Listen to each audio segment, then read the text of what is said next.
Hello students, welcome to Royal Education. तो आज हम लोग क्लास 10th की इंग्लिश का ग्लिम्पसेस ऑफ इंडिया, भारत की झलक, इस चैप्टर के लॉन्ग आंसर को कवर करते हैं। तो चलिए, आपका फर्स्ट क्वेश्चन है, during our childhood in Goa the baker used to be our friend, companion and guide. यानी हमारे बचपन के दौरान गोवा में बेकर हमारे मित्र, साथी और मार्गदर्शक होते थे। और आगे है, what does this statement imply in relation to the character of the baker. यानी बेकर के चरित्र के संबंध में वाक्य हमें क्या बताता है। तो इस तरह से हम इसके आंसर पे आते हैं। तो आंसर में लिखा हुआ है कि according to the above statement, यानी ऊपर के कथनानुसार, the baker use to be an important character in the Goan society.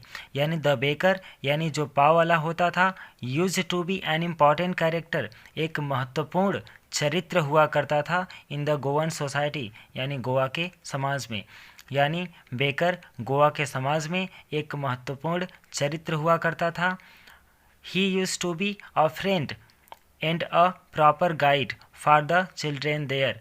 यानी वह वहाँ के बच्चों के लिए एक मित्र और एक सही मार्गदर्शक हुआ करता था। He would rebuke them when they climbed up a bench or the parapet to peep into the basket। यानी कहा जा रहा है कि when यानी जब दे क्लाइम्ड अप, यानी जो बच्चे होते थे, क्लाइम्ड अप यानी चढ़ जाते थे, और बेंच यानी एक बेंच पर, और अथवा द पारपेट यानी किसी रेलिंग पर, to peep into the basket टोकरी में झांकने के लिए। यानी जब बच्चे किसी बेंच पर अथवा किसी रेलिंग पर टोकरी में झांकने के लिए चढ़ जाते थे, तो ही वुड रिब्यूक देम, तो वह उन्हें डांट दिया करता था। और आगे कहा गया है कि ही सिम्ड वेरी इंटरेस्टेड, वह बहुत ही रुचिकर प्रतीत होता था, इन सेलिंग, बेचने में, व्हाट ही मेड, जो वह बनाता था। यानी पाव वाला जो कुछ बनाता था वह उसे बेचने में काफ़ी रुचिकर प्रतीत होता था। और इस तरह से कहा गया है कि 10 यानी इस प्रकार, द बेकर यानी जो पाव वाला होता था, was also a part of the Goan culture. यानी गोवा के समाज का, गोवा के संस्कृति का एक भाग हुआ करता था। चलिए, तो अब आते हैं क्वेश्चन नंबर 2 पर। तो इसमें लिखा गया है कि how do Coorg's location people and natural features add to the diversity of India. यानी इसमें कहा जा रहा है कि कुर्ग के स्थानों, लोगों और प्राकृतिक तत्वों के द्वारा भारत की विभिन्नता किस प्रकार दिखाई पड़ती है, यानी भारतीय विभिन्नता किस प्रकार दिखाई पड़ती है। तो इसके आंसर पे आते हैं। तो इसका उत्तर है कि Coorg is a beautiful and the smallest district of Karnataka. यानी जो कुर्ग है वह कर्नाटक का एक सुंदर और सबसे छोटा राज्य है। This place has an amazing whether through out the year. यानी यह जो स्थान है, इस स्थान पर पूरे वर्ष भर एक आकर्षक और चमत्कारिक मौसम बना रहता है। और आगे कहा जा रहा है कि a variety of animals are also found there. यानी यहाँ पे ढेर सारे प्रकार के जानवरों की जातियाँ पाई जाती हैं। एंड दिस प्लेस, और यह जो स्थान है, इज सराउंडेड यानी घिरा हुआ है, by the most beautiful Brahmagiri hills. यानी सुंदर ब्रह्मगिरी की पहाड़ियों से, एंड आइलैंड्स और महाद्वीपों से। यानी यह जो स्थान है यह सुंदर ब्रह्मगिरी की पहाड़ियों से और आइलैंड्स यानी महाद्वीपों से घिरा हुआ है। इट इज़ बिलीव्ड, ऐसा विश्वास किया जाता है, ऐसा माना जाता है, दैट की दिस प्लेस, यह जो स्थान है, came from the kingdom of God, यानी भगवान के साम्राज्य से आया हुआ है। यानी ऐसा माना जाता है कि यह जो स्थान है यह भगवान के साम्राज्य से आया हुआ है। और आपका आगे लिखा हुआ है कि Coorg is also known as a coffee country. यानी यह जो स्थान कुर्ग है यह एक कॉफ़ी कंट्री के नाम से भी जाना जाता है।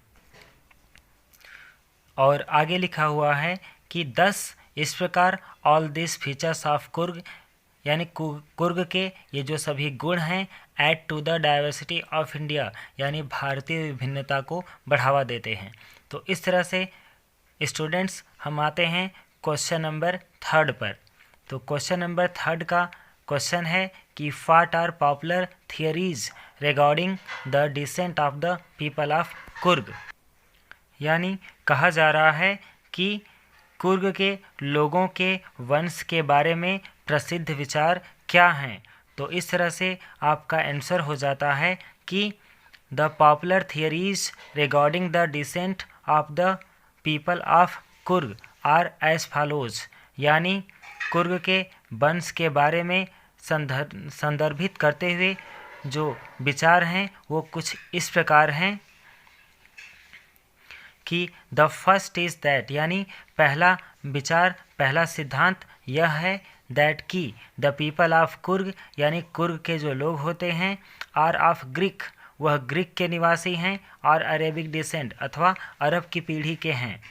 तो इस तरह से कहा जा सकता है कि पहला सिद्धांत यह है कि कुर्ग के जो लोग हैं वह ग्रीक के अथवा अरब की पीढ़ी से हैं।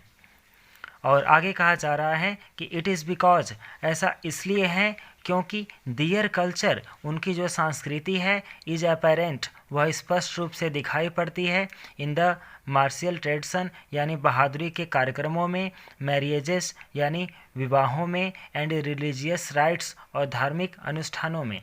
यानी ऐसा इसलिए है क्योंकि उनकी जो संस्कृति है वह बहादुरी के कार्यों में, कार्यक्रमों में, शादी विवाहों में और धार्मिक अनुष्ठानों में स्पष्ट रूप से दिखाई पड़ती है।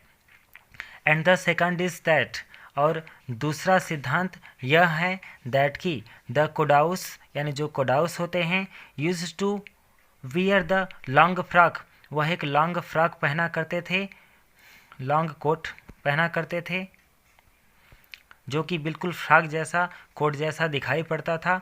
विच इज़ नन एज कुपिया, जिसे कुपिया के नाम से जाना जाता था। एंड रिसेम्बल्स द कुफिया, और यह उस कुफिया का प्रतिरूप होता था, worn by the Arab and Kurds, जो कि अरबों के द्वारा, अरब वासियों के द्वारा और कुर्द लोगों के द्वारा पहना जाता था। तो चलिए स्टूडेंट्स, अब हम अपने इस चैप्टर के लॉन्ग आंसर नंबर 4 पे आते हैं। तो इसमें कहा जा रहा है कि व्हाट आर बॉल एंड बॉलिन हॉर्स, why are they necessary and फेन। यानी कहा जा रहा है कि बॉल और बॉलिन हॉर्स क्या होता है और यह कब और क्यों ज़रूरी होता है। तो इसमें कहा जा रहा है इसके आंसर में कि बॉल एंड बॉलिन हॉर्स are different types of bread. यानी दोनों बॉल और बॉलिन हॉर्स ये दो अलग तरह के ब्रेड होते थे, पावरोटियाँ होती थीं, जिसमें से जो बोल होता था, यानी बोल इज अ स्वीट ब्रेड, यानी जो बोल होता था वह एक मीठी पावरोटी होती थी। Which plays an important role, जो कि एक महत्वपूर्ण अभिनय अदा करती थी इन द मैरिज पार्टी, यानी शादी समारोहों में, और इन द फीस्ट अथवा किसी भोज में।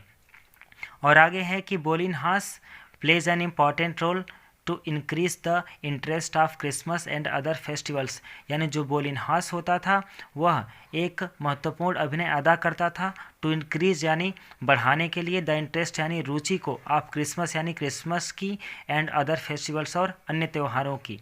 यानी जो बॉलिन हॉर्स होता था वह क्रिसमस और अन्य त्योहारों में रुचि को बढ़ावा देने के लिए एक महत्वपूर्ण अभिनय अदा करता था।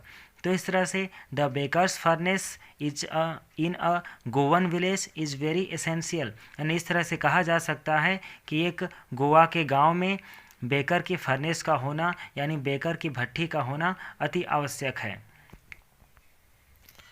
तो स्टूडेंट्स चलिए अब हम इस चैप्टर के सबसे लॉन्ग आंसर पे आते हैं। तो इस चैप्टर के 5वें लॉन्ग आंसर को कवर करते हैं। तो 5वां क्वेश्चन है आपका कि what are the various legends about the origin of tea. यानी कहा जा रहा है कि टी की ओरिजिन को लेकर, यानी टी यानी चाय के उद्भव को लेकर जो वेरियस लीजेंड्स हैं, यानी ढेर सारे जो पौराणिक कथाएं हैं वे क्या हैं। यानी चाय के उद्भव को लेकर ढेर सारी पौराणिक कथाएं क्या हैं। तो आपका आंसर है कि there are 2 legends about the origin of tea. यानी चाय के उद्भव को लेकर दो पौराणिक कथाएं मौजूद हैं। द फर्स्ट वन, तो पहली पौराणिक कथा इस अबाउट द चाइनीज एम्परर, एक चाइनीज एम्परर के बारे में है, एक चीनी सम्राट के बारे में है। Who always drank boiled water, जो कि हमेशा उबला हुआ पानी पिया करता था। वन डे, एक दिन, अ फ्यू लिप्स, कुछ पत्तियां, फेल इनटू द वाटर, उस पानी में गिर जाती हैं, and gave it a delicious flavour, और एक स्वादिष्ट स्वाद उत्पन्न कर देती हैं। यानी एक दिन क्या होता है कि जब वह राजा यानी वह सम्राट पानी उबाल रहा होता था, तो कुछ टहनियों से कुछ पत्तियां उसके पानी में गिर जाती हैं और उस पानी को एक अलग स्वाद प्रदान करती हैं। यानी इट इज़ सैड, और ऐसा कहा जाता है देवर टी लीव्स, कि वो जो पत्तियां थीं जो उस उबलते हुए पानी में गिरी हुई थीं, वह चाय की पत्तियां थीं। And the second is about an ancient Buddhist ascetic, और दूसरी जो कथा है about an ancient Buddhist ascetic, वह एक प्राचीन बौद्ध धर्म के एसेस्टिक यानी भिक्षु या तपस्वी के बारे में है। यानी जो दूसरी पौराणिक कथा है वह एक बौद्ध धर्म के भिक्षुक के बारे में है। Who cut off his eyelids, जो कि अपनी आईलिड्स को यानी अपनी पलकों को काट देता है, टू स्टे अवेक, जागे रहने के लिए, ड्यूरिंग मेडिटेशन यानी तपस्या के दौरान। यानी वह एक ऐसे यानी यह कहानी जो दूसरी कथा है, जो दूसरा लेजेंड है, वह एक प्राचीन बौद्ध भिक्षुक के बारे में है जो कि तपस्या के दौरान जागे रहने के लिए अपनी पलकों को काट देता है। देन 10 टी लीव्स, तब 10 चाय की पत्तियाँ, ग्रीव, चाय के पौधे, ग्रीव आउट, निकल आते हैं, जम जाते हैं, ऑफ द आईलिड्स यानी उसकी आईलिड्स पर, उसके पलकों पर। तब ऐसा कहा जाता है कि जब उसने अपनी पलकों को काटकर फेंक दिया ताकि वह अपनी तपस्या के दौरान जागा रह सके, जग सके, तो क्या होता है कि उसकी पलकों से 10 चाय के पौधे अपने आप ही उग आते हैं, प्रकट हो जाते हैं। तो इस तरह से ये दूसरी पौराणिक कथा का भाव या अभिप्राय या विचार भी कंप्लीट हुआ, पूरा हुआ। तो चलिए स्टूडेंट्स, इस तरह से आपका ये ग्लिम्पसेस ऑफ इंडिया का लॉन्ग आंसर कंप्लीट होता है। तो अगर आपको हमारा वीडियो पसंद आए तो आप इसे लाइक करें, शेयर करें और सब्सक्राइब करें, यानी हमारे चैनल को सब्सक्राइब करें। तो हमारा वीडियो देखने के लिए आपका बहुत बहुत धन्यवाद। Thank you and all the best.